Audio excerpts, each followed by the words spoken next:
रामपुर नाम के राज्य में ज्ञानेंद्र नाम का एक दयालु राजा राज करता था।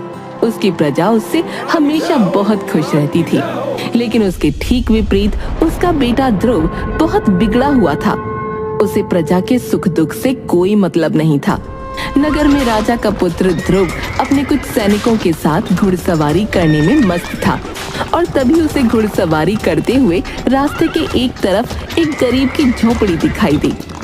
इस झोपड़ी से गुजार कर देखी जाए। और अपने घोड़े की दिशा झोपड़ी की तरफ मोड़कर गरीब किसान की झोपड़ी को गिरा दिया। अरे वाह, मेरे घोड़े तो कमाल के हैं, मजा आ गया। अब घुड़सवारी का मजा आया।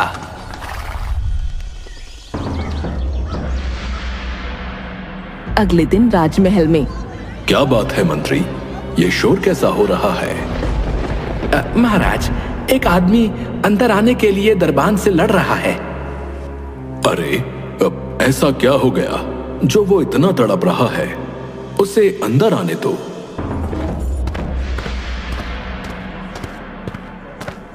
उस आदमी को अंदर बुलाया जाता है तो वो बताता है, महाराज, मेरी मदद कीजिए महाराज, मैं लुट गया, बर्बाद हो गया। अरे, आखिर हुआ क्या है, बताओ तो। महाराज, राजकुमार घुड़सवारी कर रहे थे, पर तभी वो अचानक आकर मेरी झोपड़ी से टकरा गए और मेरी पूरी झोपड़ी टूट के बिखर गई। महाराज, मैं बेघर हो चुका हूँ महाराज, पर मुझे अपनी चिंता नहीं है, मुझे अपनी बीवी बच्चों की चिंता है, क्योंकि सर्दी का मौसम है महाराज, और ऐसे खुले में रहना उनके लिए बहुत खतरनाक है। वो मर जाएंगे महाराज, वो मर जाएंगे, मेरी मदद कीजिए महाराज। मंत्री, राजकुमार को बुलवाओ। तुम चिंता मत करो, हमारे होते हुए अन्याय नहीं हो सकता, तुम्हें न्याय मिलेगा। राजकुमार को बुलाया जाता है। जी पिताजी, बताइए, आपने मुझे याद किया। ध्रुव, ये मैं क्या सुन रहा हूं? तुमने इस आदमी की झोपड़ी तोड़ दी? मैं इसका कारण जान सकता हूं? पिताजी, बस थोड़ी सी टक्कर लग गई थी, कोई बड़ी बात नहीं है। वैसे भी वो झोपड़ी बहुत कमजोर थी, और वैसे भी मैं अपने घोड़ों की ताकत को परखता रहता हूं। बेटा, तुम्हारे लिए यह छोटी बात हो सकती है, लेकिन इसके लिए यह जीवन और मृत्यु का सवाल है। क्या तुम जानते हो कि सर्दी में बिना छत के रहना कितना कठिन होता है? घोड़ों की ताकत युद्ध भूमि में देखी जाती है, ऐसे गरीब नगरवासियों के घर तोड़कर नहीं। नहीं, मुझे नहीं पता और जानना भी नहीं है। जरा सी गलती पर क्यों आप मुझे सुना रहे हो? मैं राजकुमार होकर अपनी मर्जी से कुछ फैसले भी नहीं ले सकता क्या? ध्रुव, गलती का एहसास होना जरूरी है। जब तक तुम्हें किसी की कठिनाई का अंदाजा नहीं होगा, तब तक तुम कभी अच्छे राजा नहीं बन पाओगे। एक राजा का दिल हमेशा अपनी प्रजा के लिए धड़कना चाहिए। सर्दी का मौसम बहुत कठोर होता है, और गरीबों के पास इतने साधन नहीं होते कि वो इससे बच सकें। तुम्हारी एक गलती ने इन लोगों को बेघर कर दिया। हाँ पिताजी, मैं समझ गया, अब मैं चलता हूँ। राजकुमार ने राजा की बातों पर कोई खास ध्यान नहीं दिया और वहां से चला गया। फिलहाल राजा ने उस आदमी की झोपड़ी वापस ठीक करवा दी, लेकिन कुछ ही दिन बाद राजकुमार ने फिर से एक गरीब आदमी की झोपड़ी को तोड़ दिया, और वो भी सिर्फ इसलिए क्योंकि वो रास्ते में उसे अच्छी नहीं लग रही थी। ध्रुव, तुम्हारा दिल पत्थर का हो गया है। तुमने फिर से एक गरीब की झोपड़ी तोड़ दी। क्या तुम्हें सर्दी में लोगों की तकलीफ का जरा भी एहसास नहीं है? पिताजी, वो झोपड़ी रास्ते में थी, मेरा मन खराब होता था उसको देखकर। बस, बहुत हो गया। तुम्हें अपनी प्रजा की पीड़ा का कोई एहसास नहीं। अगर तुम में संवेदना नहीं है तो तुम राजा बनने के काबिल नहीं हो। अब तुम इस महल से निकल जाओ। जाओ और देखो कि गरीबों की सर्दी कैसी होती है। जब तुम उनकी तकलीफें खुद महसूस करोगे तब शायद तुम्हें समझ आएगा कि राजा का दिल कैसा होना चाहिए। आप मजाक कर रहे हैं ना? मैं राजकुमार हूं इस नगर का, आप मुझे नहीं निकाल सकते। तुम्हें हर बात मजाक ही लगती है, लेकिन ये मजाक नहीं है। चले जाओ यहां से। सिपाहियों, इसे महल से बाहर निकाल दो। अरे मुझे हाथ मत लगाना पिताजी, आप ऐसा नहीं कर सकते पिताजी। राजा के आदेश पर राजकुमार को महल से बाहर निकाल दिया जाता है। वो पूरे दिन तो इधर उधर घूमता रहा, लेकिन रात होते ही उसे बहुत तेज सर्दी लगने लगी। अब तो काफी वक्त बीत गया। पिताजी ने दरबानों को आदेश दे दिया होगा कि मुझे अंदर आने दिया जाए। हाँ, अंदर चलकर देखता हूँ। वो महल में जाने की कोशिश करता है, पर दरबान उसे अंदर नहीं जाने देता। माफी चाहूंगा राजकुमार, लेकिन महाराज का आदेश है कि आपको अंदर न आने दिया जाए। अरे यार, मुझे लगा था शाम तक पिताजी का दिल पिघल जाएगा, पर ये तो बड़े सख्त हो गए। अब मैं कहाँ जाऊं? वो ठंड में ठिठुरता हुआ आगे चल पड़ता है। ठंड से उसकी हालत खराब हो रही थी। उसे समझ नहीं आ रहा था कि वो कहाँ जाए और क्या करे। तभी रास्ते में उसे मोहन मिला। अरे राजकुमार, आप इतनी ठंड में यहाँ क्यों टहल रहे हैं? तुम्हारी वजह से मेरे पिताजी ने मुझे महल से निकाल दिया। तो आइए, आप मेरे घर में आ जाइए। यहीं सामने मेरी झोपड़ी है, महाराज ने ठीक करवा दी थी। तुम अगर नहीं भी कहते ना तो भी मैं आने ही वाला था, क्योंकि तुम्हारी ही वजह से मैं बेघर हुआ हूँ। राजकुमार मोहन के साथ उसकी झोपड़ी में पहुंचता है, जहां उसकी पत्नी और बेटा उसका स्वागत करते हैं। अरे राजकुमार, आप आइए आइए। राजकुमार, आपके कपड़े तो बहुत सुंदर हैं। मैं इन्हें छूकर देख सकता हूँ क्या? हाथ मत लगा। तुम लोग इतनी छोटी सी झोपड़ी में कैसे रहते हो? मैं कहाँ लेटूं? बिस्तर कहाँ है? मुझे क्या पता था कि मुझे ऐसे दिन भी देखने पड़ेंगे। हमारे पास बिस्तर नहीं है, हम नीचे ही लेटते हैं। ये लीजिए आपकी चादर, लेट जाइए। राजकुमार एक चादर लेके लेट तो जाता है, लेकिन उसे बहुत ज्यादा ठंड लगती है, तो वो उन तीनों की चादर भी उनसे छीन लेता है। लाओ, मुझे दो ये चादरें, मुझे ठंड लग रही है बहुत तेज। हे भगवान, कितनी ठंड है। ये नगरवासी इतनी ठंड में इस झोपड़ी में पता नहीं कैसे रहते हैं। राजकुमार तो 4 चादरें ओढ़कर सोता है और वो लोग रात भर ठंड से कंपकपाते रहते हैं। सुबह होते ही गंगा देखती है कि सूरज ठंड से कांप रहा है और उसका शरीर तप रहा है। सूरज को तो बहुत तेज बुखार हो गया है। अरे मेरे बच्चे, क्या हो गया तुझे? वैद्य को बुलाइए। सूरज उठो बेटा। अजी सुनो ना, कुछ करिए, आप वैद्य जी को बुलाइए। पर गंगा, मेरे पास तो वैद्य को देने के लिए पैसे भी नहीं है। क्या हुआ? इतना शोर क्यों मचा रखा है? राजकुमार, सूरज को बहुत तेज बुखार हो गया है, पर हमारे पास इसका इलाज कराने के पैसे नहीं हैं। सूरज की हालत देखकर पहली बार राजकुमार को उन लोगों के लिए थोड़ा बुरा लगता है।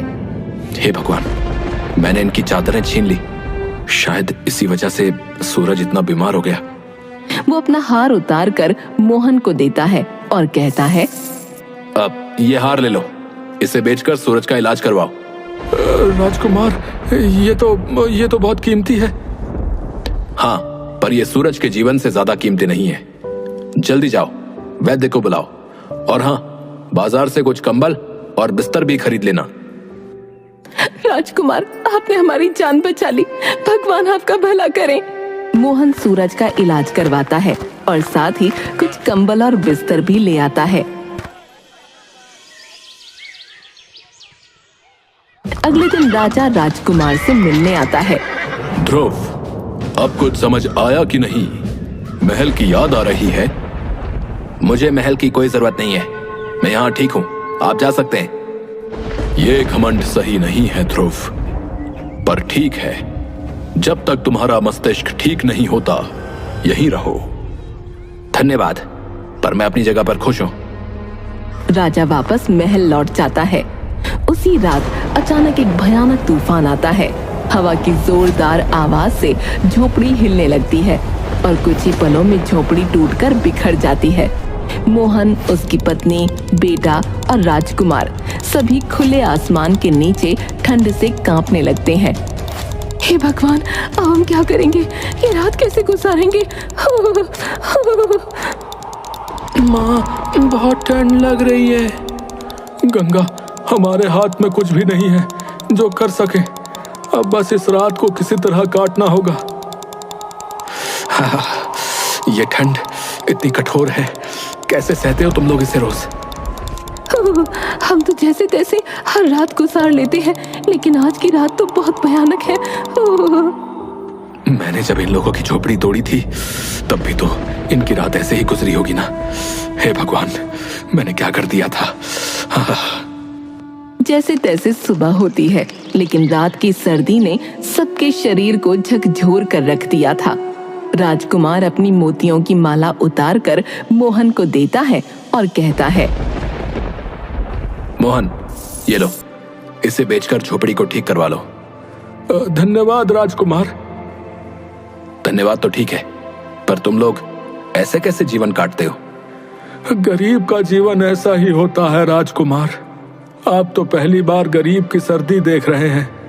हमारा हर मौसम ऐसा ही है, कष्टों से भरा हुआ।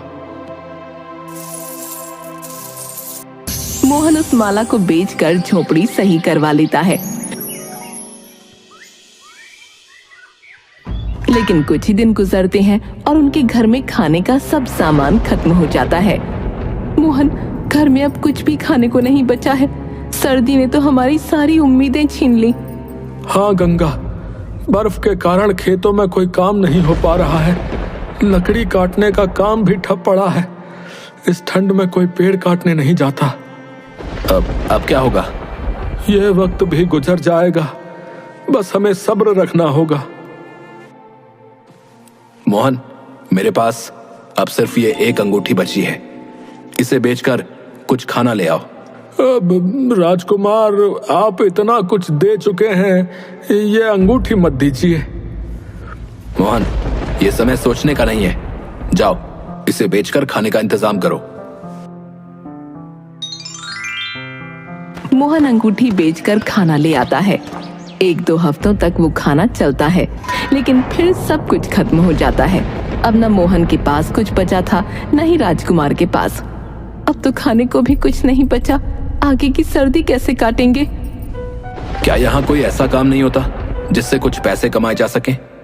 यहाँ तो इस सर्दी में कोई काम नहीं होता, पर शहर में कुछ काम मिल सकता है, लेकिन वहां जाना आसान नहीं होगा। मोहन, हमें कुछ तो करना होगा। चलो हम शहर चलते हैं और वहां काम ढूंढते हैं। राजकुमार और मोहन शहर जाते हैं, जहां उन्हें मेहनत मजदूरी का काम मिलता है। ये राजकुमार के लिए पहली बार था कि उसने अपने हाथों से काम किया हो। दिन भर की मेहनत के बाद वो इतना थक गया कि उसकी हालत बेहद खराब हो गई। मोहन, मैंने कभी सोचा नहीं था कि काम इतना कठिन हो सकता है, लेकिन जब अपने मेहनत के पैसे से खाना खा रहा हूं तो दिल को बहुत ही सुकून मिल रहा है। हालांकि दिन भर की थकान और सर्दी की वजह से राजकुमार को अचानक तेज बुखार हो गया। वो तड़पने लगा और उसकी हालत बिगड़ती चली गई। मैंने तुम सबके साथ बहुत बुरा किया है। अब मुझे समझ आया कि तुम लोगों पर क्या बीतती है और तुम्हारे बेटे ने बुखार से तड़पते हुए क्या महसूस किया होगा। मोहन, मुझे माफ कर दो। इतना कहते ही राजकुमार बेहोश हो गया। फिर जब उसकी आंखें खुली तो उसने देखा कि वो अपने महल के नरम बिस्तर पर लेटा है। मैं यहाँ कैसे पहुंचा? बेटा, मैंने हर समय तुम पर नजर रखी थी। जैसे ही तुम्हारी तबीयत बिगड़ी, मैंने तुम्हें तुरंत महल में लाने का आदेश दिया। पिताजी, मुझे वापस जाना है। मैं मोहन और उसके परिवार के साथ रहना चाहता हूँ। नहीं बेटा, अब तुम जान चुके हो कि गरीबों का जीवन कितना कठिन होता है। तुमने उनकी परेशानियां महसूस की हैं। अब तुम्हारा यह कर्तव्य है कि तुम एक अच्छे राजा बनो और उनकी भलाई के लिए काम करो। राजकुमार को राजा की बात समझ आई। उसने तय किया कि वो अपने राज्य के गरीब लोगों की मदद करेगा। हाँ पिताजी, अब मैं समझ गया हूं कि असली राजा वो होता है जो अपने लोगों की तकलीफों को समझे और उनका समाधान करे। मैं वचन देता हूं कि इस सर्दी के खत्म होने से पहले मैं गरीबों के लिए गर्म कपड़े, कंबल और बेहतर आवास की व्यवस्था करूंगा। राजकुमार ने अपने वचन को निभाया। उसने गरीबों के लिए न सिर्फ गर्म कपड़ों की व्यवस्था की, बल्कि उनके लिए नए घर भी बनवाए और नए रोजगार के अवसर भी दिए। राजकुमार के इस कदम से राज्य के लोगों का जीवन बेहतर हुआ और उन्होंने अपने राजा की दिल से सराहना की।